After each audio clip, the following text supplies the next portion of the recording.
Vision അത് കേട്ടിട്ട് നെടുവീർപ്പെട്ടു. പറഞ്ഞാലും അടുത്തു. ഇനി എത്ര പറഞ്ഞാലും അത് നന്നാവില്ലെന്ന തോന്നൽ വന്നിട്ടാകാം അയാൾ ഒന്നും മിണ്ടിയില്ല. മിണ്ടാതെ ബെഡിലേക്ക് കയറി കിടന്നു അയാൾ. അത് കണ്ട് ദേഷ്യത്തിൽ മധു വിഷിൻ്റെ അടുത്തായി വന്നിരുന്നു. തൻ്റെ കഴിവുകേടിനെ കുറിച്ച് ആവോളം പ്രസംഗിക്കുന്നത് കേട്ടെങ്കിലും അയാൾ പ്രതികരിച്ചില്ല. പ്രതികരിച്ചാൽ ആ പ്രസംഗം നീളുകയല്ലാതെ മറ്റൊരു ഗുണവും ഇല്ലെന്ന് അയാൾക്ക് തന്നെ ബോധ്യമുണ്ട്. അയാൾ പതിയെ കണ്ണുകളടച്ച് ഉറക്കം നടിച്ചു. വിഷ്ണു ഉറങ്ങിയെന്ന് കരുതി മധു സംസാരം നിർത്തി ബെഡിലേക്ക് കയറി കിടന്നു. ഈ തറവാടിന് ഒരേ ഒരു അവകാശിയുള്ളൂ, അത് മഹിയുടെ മോള. അവൾക്കുള്ളതാണ് ഈ തറവാട്. അമ്മയുടെ വാക്കുകൾ മധു വീണ്ടും വീണ്ടും ഓർത്തെടുത്തു.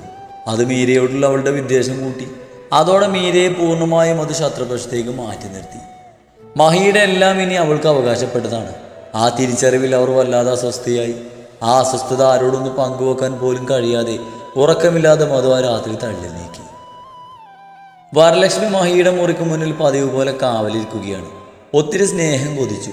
ആ അച്ഛൻ്റെയും മകളുടെയും ലോകത്തേക്ക് കടന്നു ചെല്ലാൻ ഒത്തിരി മോഹിച്ചുകൊണ്ട് ഒരു വിളിക്കായി കാത്തിരിക്കുകയാണ്. പക്ഷെ അറിയാം, അങ്ങനെ ഒരു വിളി ഒരിക്കലും ഉണ്ടാവില്ലെന്ന്. ആ അച്ഛനും മകൾക്കും താനൊരു വില്ലത്തിയാണ്. അവരെ തമ്മിൽ അകറ്റിയ, അവരുടെ ജീവിതം തന്നെ മാറ്റിമറിച്ച വില്ലത്തി. സ്നേഹിക്കില്ല. ഒരു മകൾക്കും അച്ഛനമ്മമാരെ പിരിച്ച് സ്ത്രീയെ സ്നേഹിക്കാനാവില്ല. എങ്കിലും ഒത്തിരി കൊതിച്ചു പോകുന്നു അവളുടെ സ്നേഹത്തിനായി, അവളുടെ അച്ഛൻ്റെ സ്നേഹത്തിനായി. ഒരമ്മയാവാൻ, മഹിയേട്ടൻ്റെ ഭാര്യയാവാൻ. അത് തനിക്കൊന്നും കിട്ടാകനിയാണെന്ന ബുദ്ധി ഉപദേശിക്കുമ്പോഴും ഹൃദയം ആ സ്നേഹത്തിന് വേണ്ടി കൊതിക്കുന്നു. രാജി വന്നപ്പോൾ എല്ലാവരുമുള്ള ധൈര്യത്തിൽ ഒരിക്കൽ അവരുടെ അടുത്തേക്ക് പോയതാണ്. അവർക്കിടയിലേക്ക് ഇടിച്ചു കയറാൻ അവളിലൊരാൾ അവൻ വെറുതെ ഒരു ശ്രമം നടത്തി. പക്ഷെ ഫലമുണ്ടായില്ല. അതുവരെ ചിരിച്ചും കളിച്ചും പരിഭവങ്ങൾ പങ്കിട്ടും ഇരുന്ന അച്ഛൻ്റെയും മകളുടെയും സംസാരം നിലച്ചു. രണ്ടുപേരുടെയും മുഖത്ത് ചിരി മാഞ്ഞു. അവരുടെ സംസാരം മാത്രം നിറഞ്ഞു നിന്ന മുറിയിൽ മൗനം താളം കെട്ടി നിന്നു. അതിൽ നിന്നും വരലക്ഷ്മി ഒരു കാര്യം സ്വയം മനസ്സിലാക്കി. തൻ്റെ സാമീപ്യം അവർക്ക് അരോചകമാണെന്ന്. മീരയുടെ ഉള്ളിലും തന്നോടൊരു അല്പം പോലും സ്നേഹം നിന്ന്. അല്ലെങ്കിൽ തന്നെ എങ്ങനെ സ്നേഹിക്കാനാണ്? ഒന്ന് വെച്ച് നോക്കിയാൽ അവൾ ഇത്രയും അനുഭവിക്കാൻ തന്നെ കാരണം താനൊരാളാണെന്ന് അവൾക്ക് നല്ല ബോധ്യമുണ്ട്. അവൾ അച്ഛൻ അവളിൽ നിന്നും അകറ്റിയ, അവളുടെ മാതാപിതാക്കളെ പിരിച്ച തന്നെ അവൾ എങ്ങനെ സ്നേഹിക്കാനാണ്?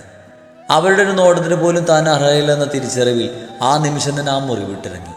പുറത്തു വന്ന് ചെയറിലിരിക്കുമ്പോൾ വരലക്ഷ്മിയുടെ കണ്ണുകൾ നിറഞ്ഞൊഴുകുന്നുണ്ടായിരുന്നു. ധ്രുവൻ അകത്ത് നിന്ന് ഇതൊക്കെ ശ്രദ്ധിച്ച് അവർക്ക് പിന്നാലെ വരുന്നുണ്ടായിരുന്നു. വരലക്ഷ്മിയുടെ അടുത്തായി അവൻ വന്നിരുന്നു. വരലക്ഷ്മി മുഖം തുടിച്ച് അവനെ നോക്കി ചിരിക്കാൻ ശ്രമിച്ചു. അവന് സഹതാപം തോന്നിപ്പോയി.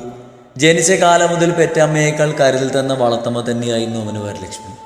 ഊട്ടിയതും ഉറക്കിയതും താലോലിച്ചതുമൊക്കെ മധുവിനേക്കാൾ കൂടുതൽ ചെയ്തത് വരലക്ഷ്മിയാണ്. തെറ്റ് തൻ്റെ അപ്പച്ചിയുടെ ഭാഗത്താണെന്ന് പൂർണ്ണ ബോധ്യമുണ്ടായിട്ടും തള്ളിപ്പറയാൻ അവൻ്റെ മനസ്സനുവദിക്കുന്നില്ല. എന്തിനായിരുന്നു ഇതൊക്കെ? വരലക്ഷ്മിയുടെ കണ്ണുനീര് കണ്ട് ധ്രുവൻ അവനെ നെഞ്ചോട് ചേർത്തിരുത്തി. മറ്റൊരാളെ സ്നേഹിക്കുന്ന ആളിന് വേണ്ടി എന്തിനാ വാശി പിടിച്ചേ? അന്ന് ആ വാശി ഉപേക്ഷിച്ചിരുന്നെങ്കിൽ എന്നിങ്ങനെ കരയണമായിരുന്നോ? അവൻ ചോദിച്ചു. എന്നെങ്കിലും മനസ്സ് മാറുന്നു കരുതി. എന്നെ സ്നേഹിക്കുമെന്ന് വിശ്വസിച്ചു. അതിനുവേണ്ടി ഒത്തിരി ആഗ്രഹിച്ചു. അവരുടെ സ്വരമിട്ടി. എന്നിട്ട് മാറിയോ? സ്നേഹിച്ചോ? ഇത്രയും വർഷങ്ങൾക്കിടയിൽ ഭാര്യയായിട്ട് ഒരിക്കലെങ്കിലും അംഗീകരിച്ചോ? ഒന്ന് പരിഗണിച്ചോ? ധ്രുവൻ സഹതാപത്തോടെ ചോദിച്ചു. അവർ നീങ്ങിപ്പോയി. തെറ്റുപറ്റിപ്പോയി ധ്രുവ. മറ്റൊരുവളെ മനസ്സിൽ കൊണ്ടു നടക്കുന്ന മഹിയേട്ടനെ ആഗ്രഹിക്കാൻ പാടില്ലായിരുന്നു. വാശി പിടിച്ച ആ മനുഷ്യനെ സ്വന്തമാക്കിയത് ഇന്ന് വലിയൊരു അപരാധമായി പോയി. മീരയുടെ മുഖത്ത് നോക്കാൻ പോലും എനിക്ക് പറ്റുന്നില്ലടാ. അവളെ കാണുമ്പോൾ മനസ്സിലൊരു നീറ്റലാണ്. സ്നേഹം ഒരിക്കലും പിടിച്ചു വാങ്ങാൻ കഴിയില്ലെന്ന് എനിക്ക് ചിന്തിക്കാൻ കഴിഞ്ഞിരുന്നെങ്കിൽ ഒരുപാട് ജീവിതങ്ങൾ രക്ഷപ്പെടുമായിരുന്നു. ഞാൻ കുറച്ച് കരയേണ്ടി വന്നാലും ഇതിപ്പോൾ കഷ്ടപ്പെട്ട് വിവാഹം കഴിച്ചിട്ടും സ്വന്തമാക്കാൻ കഴിയാതെ പോയി. ഈ വിവാഹം കൊണ്ട് എനിക്കിതുവരെ കണ്ണീരല്ലാതെ സന്തോഷിക്കാൻ കഴിഞ്ഞിട്ടില്ല. വേണ്ടായിരുന്നൊന്നും വേണ്ടായിരുന്നു. ധ്രുവന്റെ നെഞ്ചിൽ ചാരി വരലക്ഷ്മി വിതുമ്പി. മഹിക്കുള്ള ഫുഡ് വാങ്ങാൻ പുറത്തേക്ക് വരികയായിരുന്ന മീര ആ വാക്കുകൾ ശ്രവിച്ചുകൊണ്ട് അവിടെ തന്നെ നിന്നു. മനസ്സിൽ വല്ലാത്തൊരു ഭാരം തോന്നിയവൾക്ക് ആ കണ്ണുനീർ അവളെ വല്ലാതെ അസ്വസ്ഥയാക്കി. എങ്കിലും അവരോട് മിണ്ടാൻ നിൽക്കാതെ അവൾ അവരെ കടന്നുപോയി. വരലക്ഷ്മി തന്നെ നോക്കിയിരിക്കുകയാണെന്ന് അറിഞ്ഞെങ്കിലും അവൾ അങ്ങോട്ടേക്ക് നോക്കിയില്ല. ഞാനിനി എന്ത് ചെയ്യാനാ ധ്രുവ? പറ്റിപ്പോയ തെറ്റിന് ഞാനിനി എങ്ങനെയാ പ്രായച്ചിത്തം ചെയ്യേണ്ടെന്ന് എനിക്ക് അറിയില്ല. മഹിയേട്ടൻ ജീവിതത്തിൽ നിന്നും ഇറങ്ങിക്കൊടുക്കാനോ അദ്ദേഹത്തെ മീരയുടെ അമ്മയ്ക്ക് വിട്ടുകൊടുക്കാനോ എനിക്ക് പറ്റില്ലടാ. അത് ഓർക്കാൻ പോലും പറ്റുന്നില്ല.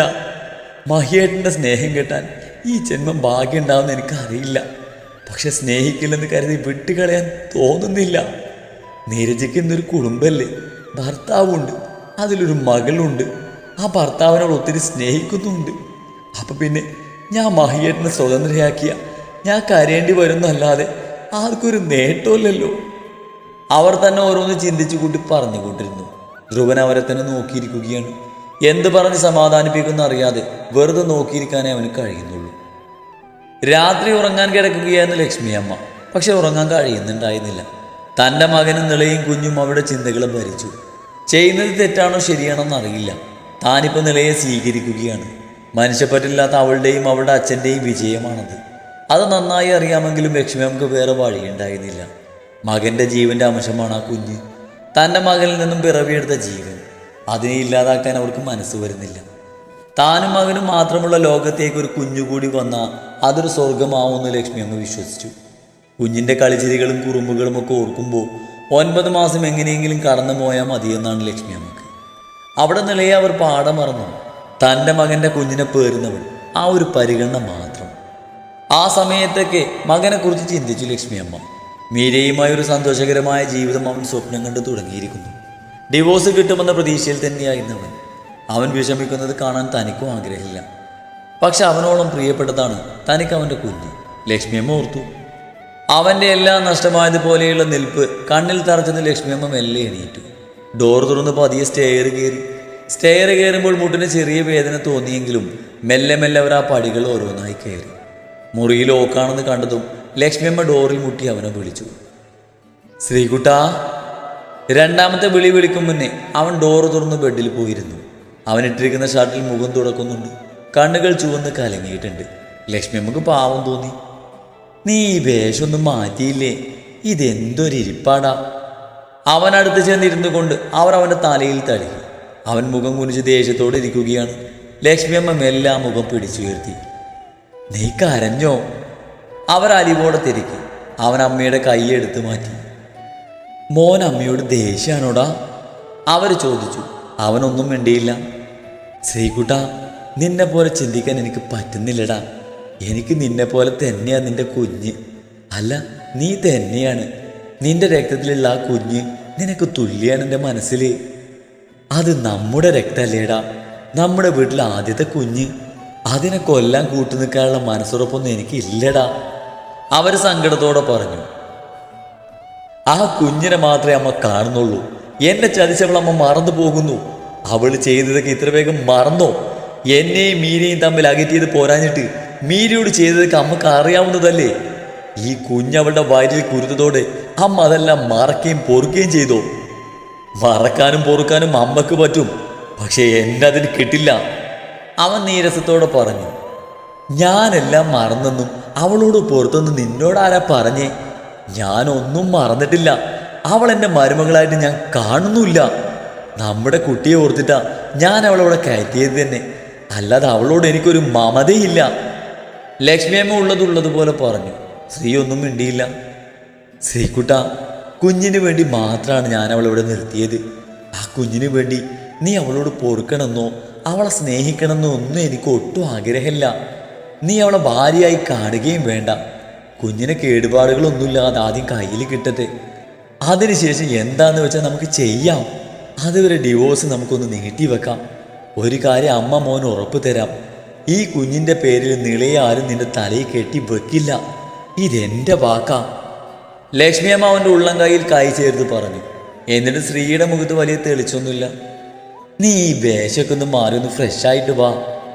അവനിൽ നിന്ന് ചെറുതായി വമിക്കുന്ന മദ്യത്തിൻ്റെ ഗന്ധം അവൻ്റെ അടുത്തേക്ക് ഇരുന്നപ്പോഴാണ് ലക്ഷ്മിയമ്മ അറിഞ്ഞത്. എന്നും മദ്യപിച്ചിട്ടാണോ വരുന്നതെന്ന് ലക്ഷ്മിയമ്മ മനസ്സിലാക്കിയിരുന്നു. നില ചതിക്കുവാണെന്ന് അറിഞ്ഞതിൽ പിന്നെ മദ്യപാനം ഇടക്കും മുറക്കും ഒക്കെയുണ്ട്.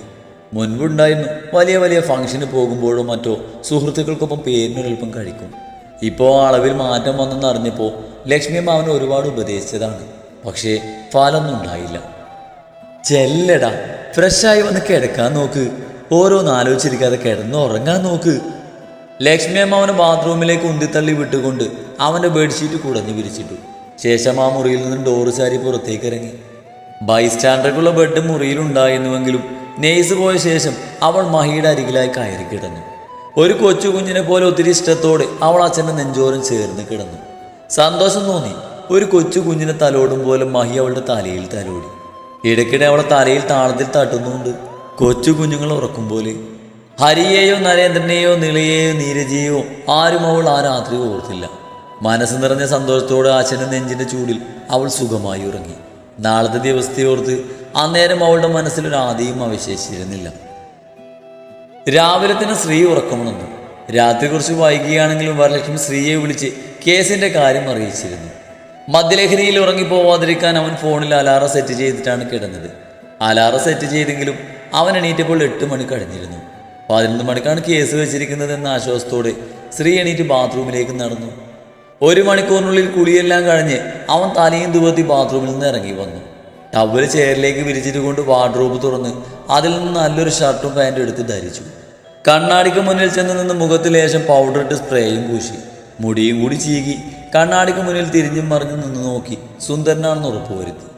കയ്യിൽ വാച്ചും കാലിൽ ഷൂസും ധരിച്ച് ഫോണും വാലറ്റും പോക്കറ്റിലേക്ക് തിരികി. എന്നിട്ട് വാച്ചിലേക്ക് നോക്കി. സമയം 9:30 ആയിട്ടുണ്ട്. പിന്നെ അവൻ സമയം കളയാതെ വേഗം സ്റ്റെയർ ഇറങ്ങി താഴേക്ക് ചെന്നു. അമ്മേ, ഞാൻ ഇറങ്ങുവാ. അവൻ അടുക്കള വാതിലിൽ ചെന്ന് നിന്ന് ലക്ഷ്മിയമ്മയോട് പറഞ്ഞു. നീ ഇത് എങ്ങോട്ടെത്തിട്ട് രാവിലെ? ലക്ഷ്മിയമ്മ കയ്യിലിരുന്ന ചട്ടുകം താഴെ വെച്ച് സ്റ്റൗ ഓഫ് ചെയ്ത് അവന് നേരെ ചെന്നു. അത്യാവശ്യമായിട്ട് ഒരിടം വരെ പോണമ്മ, വന്നിട്ടൊക്കെ വിശദമായിട്ട് പറയാം, അവൻ പറഞ്ഞു. എങ്കിൽ നിൽക്ക്, ദോശയും സാമ്പാറും ഉണ്ട്, കഴിച്ചിട്ട് പോ. ലക്ഷ്മിയമ്മ പറഞ്ഞതും അവൻ വേണ്ടെന്ന് പറഞ്ഞ് പോകാൻ ഒരുങ്ങി. ലക്ഷ്മിയമ്മ അപ്പം തന്നെ അവനെ പിടിച്ചു നിർത്തി ദോശയും സാമ്പാറും എടുത്ത് ഡൈനിങ് ഹാളിൽ കൊണ്ടുവച്ച് അവനെ നിർബന്ധിച്ച് കഴിപ്പിച്ചു. ലക്ഷ്മിയമ്മ അവനുള്ള ചായയും ടേബിളിൽ എടുത്തു വെച്ചിരുന്നു. ശ്രീ കഴിക്കുന്നത് നോക്കി അടുത്ത് തന്നെ ലക്ഷ്മിയമ്മ ഇരുന്നു. അവൻ അമ്മയോടൊന്നും മനസ്സിൽ വെക്കാതെ ഒരു പരിഭവം ഇല്ലാതെയാണ് സംസാരിക്കുന്നത്. അതിലാശ്വസിച്ചുകൊണ്ട് അവരും അവന് മറുപടി കൊടുത്തു. അമ്മയുടെയും മകൻ്റെയും സംസാരം കേട്ടാണ് നിള ഉണർന്നത്. ക്ഷീണമൊക്കെ ഉണ്ടെങ്കിലും അവൾ ശ്രീയെ കാണണമെന്ന ചിന്തയിൽ ബാത്റൂമിലേക്ക് കയറി. ബ്രഷ് വായിലേക്ക് വെച്ചപ്പോൾ തന്നെ അവൾ വെമിറ്റ് ചെയ്ത് കഴിഞ്ഞ് വായൊക്കെ കഴുകി അവൾ റൂമിലേക്ക് വന്നു. ബെഡിലേക്ക് തളർച്ചയോടെ ഇരുന്നു. അല്പനേരം അങ്ങനെ തന്നെ ഇരുന്നു. തളർച്ചയൊന്നും മാറിയെന്ന് തോന്നിയപ്പോഴാണ് റൂം തുറന്ന് പുറത്തേക്ക് ഇറങ്ങിയത്.